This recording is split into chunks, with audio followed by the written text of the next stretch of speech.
जाए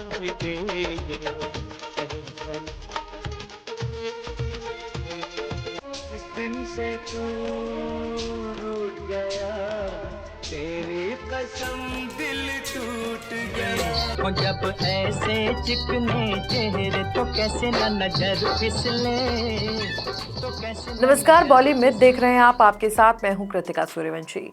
दिलीप कुमार, बॉलीवुड का वो ट्रेजेडी किंग जिसकी एक्टिंग देख दर्शक सब कुछ भूल जाते थे। उन जैसा कलाकार फिल्म जगत में ना कभी हुआ और ना ही कभी होगा। उन्होंने अपनी हर भूमिका को इतनी खूबसूरती से पेश किया कि वो हर उम्र के लोगों के पसंदीदा बन गए। उनकी पर्सनल और प्रोफेशनल दोनों ही लाइफ ने खूब चर्चा बटोरी। तो ऐसे में आइए जानते हैं दिलीप कुमार की जिंदगी से जुड़ा वो किस्सा जिससे वो दिलीप कुमार बने। नमस्कार, आदाब। मशहूर फिल्म अभिनेता दिलीप कुमार का जन्म 11 दिसंबर 1922 को पाकिस्तान के पेशावर में हुआ था। अंग्रेजों के शासनकाल के इस दौर में दोनों देशों का बंटवारा नहीं हुआ था। दिलीप कुमार जब 10 साल के हुए तो उनका परिवार मुंबई आ गया। दिलीप कुमार का जब जन्म हुआ तो उनका नाम यूसुफ खान रखा गया था, लेकिन फिल्म जगत में वो दिलीप कुमार के नाम से मशहूर हुए। तो आइए सबसे पहले जानते हैं यूसुफ खान के दिलीप कुमार बनने की कहानी। उनकी फिल्मों में एंट्री के बाद भले ही उनकी एक्टिंग की मिसालें दी जाती हैं, लेकिन आपको बता दें कि दिलीप कुमार की ना कभी फिल्मों में काम करने की दिलचस्पी थी और ना ही उन्होंने कभी सोचा था कि दुनिया कभी उन्हें उनके असली नाम के बजाय किसी दूसरे नाम से याद करेगी। दरअसल दिलीप कुमार के पिता मुंबई में फलों के बड़े कारोबारी थे, लिहाजा शुरुआती दिनों से ही दिलीप कुमार को अपने पारिवारिक कारोबार में शामिल होना पड़ा। तब दिलीप कुमार कारोबारी मोहम्मद सरवर खान के बेटे यूसुफ सरवर खान हुआ करते थे। एक दिन उनकी किसी बात पर पिता से कहासुनी हो गई। गुस्से में दिलीप कुमार पुणे चले गए, पिता के बिजनेस से अलग खुद कुछ बनने के लिए।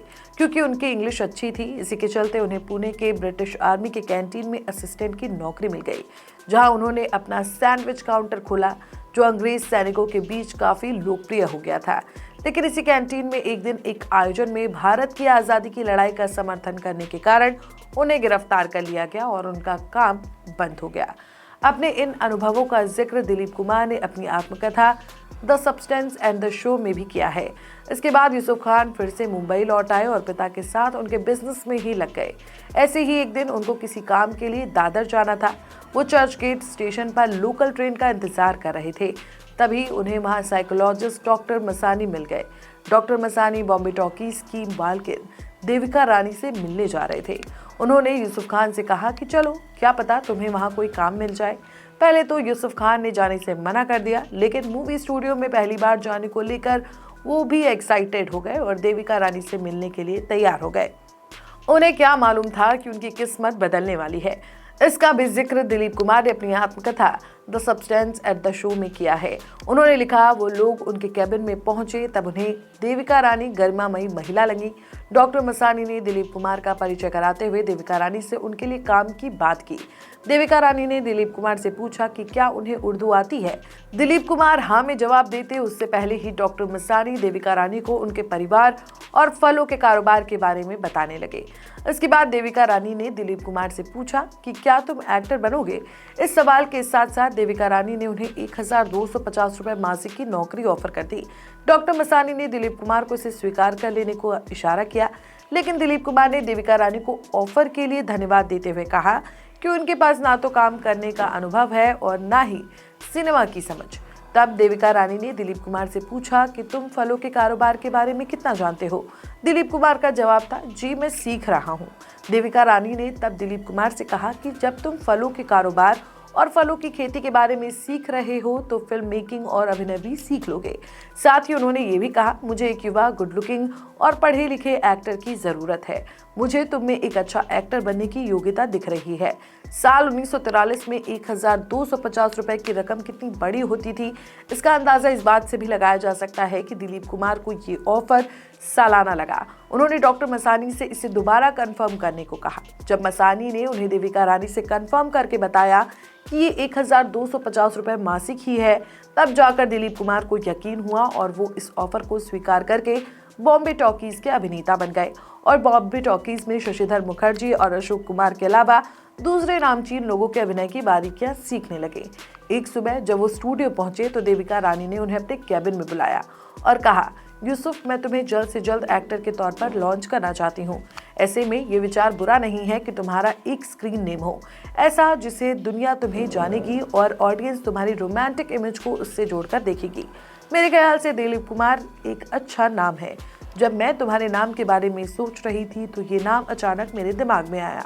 तुम्हें ये नाम कैसा लग रहा है? उन्होंने अपनी आत्मकथा में लिखा है कि ये सुनकर उनकी बोलती बंद हो गई थी और वो नई पहचान के लिए बिल्कुल भी तैयार नहीं थे। फिर भी उन्होंने कहा कि ये नाम तो बहुत अच्छा है, लेकिन क्या ऐसा करना वाकई जरूरी है? देविका रानी ने मुस्कुराते हुए दिलीप कुमार से कहा कि ऐसा करना बुद्धिमानी भरा होगा और काफी सोच विचार कर इस नतीजे पर पहुंची हूँ कि तुम्हारा स्क्रीन नाम होना चाहिए। अगर मैं चाहूं तो इसी वक्त तुम्हारी हड्डी पसली बराबर करा के और तुमको उसी लॉकअप में बंद करा दूं जिसमें तुम्हारे ये चेले हैं। दिलीप कुमार ने सोचा कि देविका रानी ने कहा कि वो फिल्मों में मेरा लंबा और कामयाब करियर देख पा रही हैं, तो ऐसे में स्क्रीन नेम अच्छा रहेगा और इसमें एक सेकुलर अपील भी होगी। यूसुफ खान देविका रानी के तर्कों से सहमत तो हो गए, लेकिन उन्होंने इस पर विचार करने का वक्त मांगा। देविका रानी ने कहा, ठीक है, विचार करके बताओ, लेकिन जल्द बताना। देविका रानी के कैबिन से निकलकर वो स्टूडियो में काम करने लगे, लेकिन उनके दिमाग में दिलीप कुमार नाम ही चल रहा था। ऐसे में शशिधर मुखर्जी ने उनसे पूछ लिया कि किस सोच विचार में डूबे हो। तब दिलीप कुमार ने देविका रानी से हुई बातचीत के बारे में उन्हें बताया। एक मिनट के लिए ठहरकर शशिधर मुखर्जी ने उनसे कहा, मेरे ख्याल से देविका ठीक कह रही हैं। उन्होंने जो नाम सुझाया है उसे स्वीकार करना तुम्हारे फायदे की बात है। ये बहुत ही अच्छा नाम है। ये बात दूसरी है कि मैं तुम्हें यूसुफ के नाम से ही जानता रहूंगा। इस सलाह के बाद यूसुफ खान ने दिलीप कुमार के स्क्रीन नेम को स्वीकार कर लिया और अमिय चक्रवर्ती के निर्देशन में ज्वारभाटा की शूटिंग शुरू हो गई। साल 1944 में प्रदर्शित इस फिल्म से ही भारतीय फिल्म इतिहास को दिलीप कुमार मिले। ये फिल्म चली नहीं, लेकिन देविका रानी के अनुमान के मुताबिक दिलीप कुमार का सितारा बुलंदियों पर पहुंचकर रोशन होता रहा। इसके बाद दिलीप कुमार ने कभी पीछे मुड़कर नहीं देखा। अनारकली तुम्हारे काबिल नहीं। यूं नहीं, एक लाडले बेटे के बाप बनकर मुझे अपने कलेजे से लगा लीजिए और उन्हीं प्यार भरी नजरों से देखिए जिनसे पहली बार आपने मुझे देखा था। दिलीप कुमार ने अपने करियर में दर्जनों सुपरहिट फिल्में दी और 9 से ज्यादा फिल्म फेयर अवार्ड अपने नाम कर लिए। 50 से ज्यादा सम्मानों से सम्मानित हो चुके दिलीप कुमार को साल 1995 में भारतीय फिल्मों का सर्वोच्च सम्मान दादा साहब फाल्के पुरस्कार से सम्मानित किया गया था, जो सिनेमा के क्षेत्र में भारत का सर्वोच्च सम्मान है। इसके अलावा दिलीप कुमार को भारत का दूसरा और तीसरा सर्वोच्च नागरिक सम्मान पद्म विभूषण और पद्म भूषण प्राप्त है। दिलीप कुमार बॉलीवुड के इकलौते ऐसे एक्टर हैं जिनके नाम पाकिस्तान का सर्वोच्च सम्मान निशाने इम्तियाज भी दर्ज है। दिलीप कुमार ने अपनी जबरदस्त एक्टिंग से कई कलाकारों को सीख दी है और आने वाले कलाकारों के लिए भी वो प्रेरणा रहेंगे। 7 जुलाई 2021 को 98 साल की उम्र में हमेशा के लिए उन्होंने इस दुनिया को अलविदा कह दिया, लेकिन आज भी लोगों के दिलों में वो जिंदा हैं और उनका नाम कभी भुलाया नहीं जा सकता।